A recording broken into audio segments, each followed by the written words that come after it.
Planas šiandien paprastas, ruošiamės drifto sezonui toliau, kažkada jis tikrai ateis. Tai lekiam į Kauną, pabaigiam dėtis lankus pas King of Roll Cages. Tai linkas žemiau aprašyme, jeigu reikės kažkokių paslaugų su saugos lankais, drąsiai kreipkitės. Tai vienu žodžiu susimetam lankus, tada lekiam iki Individual Racing Parts, paėmėm ratų išsisukimą ir grįžtam atgal. Tai nusimato štai tokia diena, jeigu turite kažkokių klausimų apie modus, apie įvairius techninius dalykus varžybom ir taip toliau, parašykite taip pat žemiau komentaruose, pasistengsiu visiems atsakyti. Ir tuo pačiu, kas nesat pasubscribinę kanalo, spaudžiam subscribe.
Tai grįžom atgal, kiem 6 jau garaže, visą darbo progresą matėt ir patys. Galiu tik patvirtinti, kad viskas atlikta nepriekaištingai.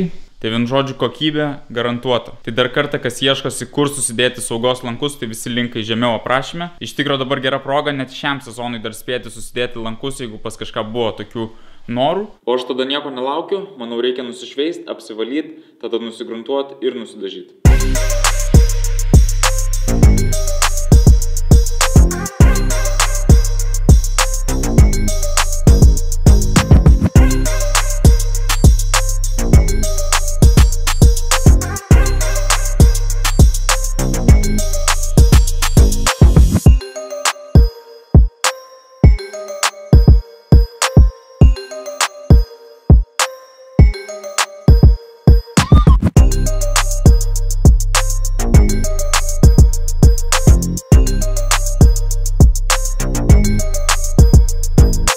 Tai va, hebra, lankai nudažyti. Turėjo gautis kažkas kaip gunmetal, bet aišku, dažant iš balionėlio gavosi tiesiog sidabrinė spalva. Aišku, viskas priklauso nuo apšvietimo, bet visa esmė, kad bent jau lankai dabar yra nudažyti. Ateityje vis tiek planas nusidažyti pilnai visą saloną ir turėti pilnai tvarkingą automobilį. Buvau Kaune, tai pasiėmiau IRP išsisukimą, nors ir šiuo metu yra sudėtas į priekį kažkoks no-name išsisukimas, su kuriuo iš esmės viskas kaip yra tvarkoj. Kaip sakant, esu išbandęs daug skirtingų lokų, bet kai išbandai IRP, tada supranti, už ką tos pinigus moki. Prie to pačio reikės susižeminti koilus, nes čia dar senas savininkas buvo iškėlęs automobilį prieš žiemą. Planas buvo pasivažinėti ant ledo, bet kai realiai žiemų nebėra, tai tas planas visiškai nepasiteisino. Tai suleisiu kėblą truputį žemiau, kaip sakant, ir automobilio svoris bus žemiau ir atrodys daug gražiau. Aišku, bus matyti, kiek išeis čia paleisti, nes iš pačių amortikų nieko keisti nesinori, o tiesiog pareguliuosiu iš tvirtinimo vietos. Tai vienu žodžiu, pabandysim, pamatysim. Tai prie viso to pačio reikia užsimesti vienodus ratus. Panašu, kad kovinius reikia nuimti nuo dizelio ir užmesti ant kem 6. Tada susikraunam visus daiktus ir judam iki Insane Performance. Tiesiog bus daug patogiau pasidaryti visus darbus, nei čia šalt ant kiemo.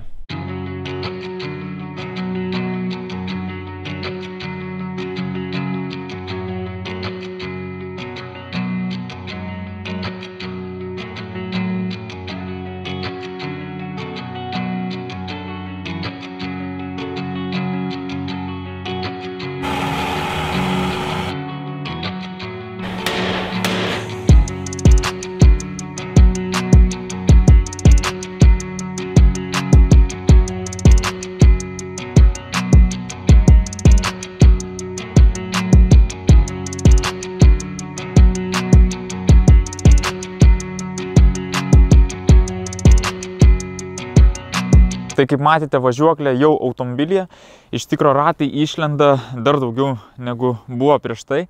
Tai pirmas reikalas, tai ieškosiu truputį su didesniu etu, gal išeis tos ratus pastumti kažkiek į vidų, aišku, negalim jų stumti labai baisiai į vidų, nes tada išsukus lies visur kėbulą. Tai bet kokiu atveju panašu, kad reikės kažkokių platesnių sparnų. Į galą uždėjau tokius ratus, su kuriais ir planuoju važiuoti varžybose, aišku, bus daug žemesnės padangos, greičiausiai tokios pačios kaip priekyje.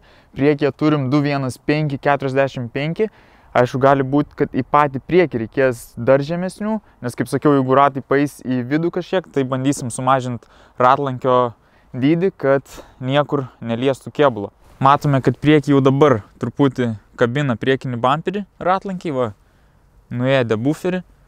Tai net nežinau, jeigu darysim kažkokį testuką, dabar gali būti, kad iš vis išlūž ir bamperis, ir sparnai, bet, kaip sakant, pašert norisi, pavasaris, tai bandysim kažkiek bent pakaitinti tų padangų. Aišku, dabar uždėjus tokius ratus matome, kad gal reikės dar truputį paleisti, nes kol kas visiškas džipas. Tai iš esmės, kaip ir sakau, važiuoklę reikės pasireguliuoti, kai bus galutinis vaizdas. Taip pat, kaip ir matėte, susimetėm pagaliau saugos lankus, esame pilnai pasiruošę varžybom. Toliau susirinkau saloną, aišku, dar trūksta keleivio sėdynės, nes jeigu norėsim vežti keleivius varžybose ar tam pačiam Matsūry, reikia būtinai lopšio.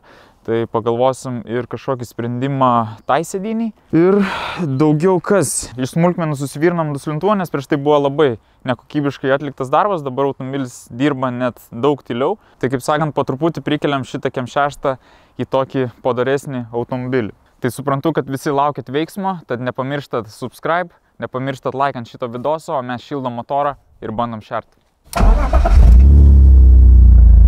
Tai aš realiai jungiu kamerą ir bandom šerti.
Įdėsi, kad danties nėra. Čia visur akmenis šaudo, eiktų. Nu jo, nes galvojau iš pradžių nešerti, šitą labai grublėtas toks asfaltas, bet teko šerti. Bet vienu momentu atrodo, kad neši tą furgoną. Agresyviai šiek gausi. Tai pirmieji įspūdžiai tokie, kad iš tikrųjų automobilis valdosi absoliučiai be jokių problemų. Malonu tiesiog važiuoti. Matėt, pirmas išvažiavimas, jokių treniruočių ir viskas super. Galvojau iš tikro, kad nuplėšim sparnus ar bamperį, bet kaip matot, viskas atlaikė. Tai aišku, prie automobilio darbų dar pilna, tad mes ir toliau ruošiamės sezonui, o su jumis susimatom sekantį epizodą. Pažiūrėk, pašėrėm porą minučių. Minutė iš vis čia gal. Padangų visiškai nebėra. Vat ką reiškia prastas asfaltas. No burnout. Žinai, kur tik pakurčiais. Yra to ploto, žinai, bet ar yra noro? Gausiu ir taip.